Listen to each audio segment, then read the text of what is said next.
I think જે short film maker છે ઓર જેને ફિલ્મ મેકર બનવાની ઈચ્છા છે, સૌથી પહેલા તો એ લોકોને ક્લેરિટી શોધવાની બહુ જરૂર હોય છે. કારણ કે એ લોકોને જેટલા જલ્દી બને એટલી ક્લેરિટી આવી જાય કે એમને કઈ ટાઈપની ફિલ્મો બનાવી છે. કારણ કે આજે જે ઇન્ટરનેટ, ડીવીડી, વિડીયો, ફિલ્મ, બધા બોર્ડર્સ બહુ ઓછી થતી જાય છે. અત્યારે ઘણા બધા સારા ફિલ્મ મેકર ખાલી યુટ્યુબમાં જ ફિલ્મો બનાવે છે. તમે જોઈ શકો છો ઘણી બધી વેબસાઇટ છે, એ લોકો યુટ્યુબમાં ફિલ્મ બનાવી મૂકી દે, બસ એમને કે વધારે આગળ જવાની ઈચ્છા નથી. એટલે પહેલા તો એ નિશ્ચય કરવાની જરૂર છે કે તેને કઈ ડિરેક્શનમાં ફોકસ કરવું છે. પછી એના ઉપર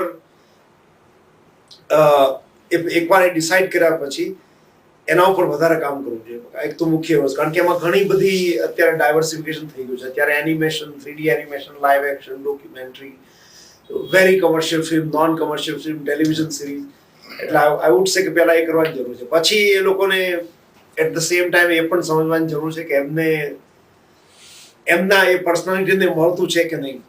કારણ કે મારે જેમ્સ બોન્ડની ફિલ્મ બનાવી હોય પણ કંઈક એટલે ટ્રેક શોધવી બહુ મુખ્ય વસ્તુ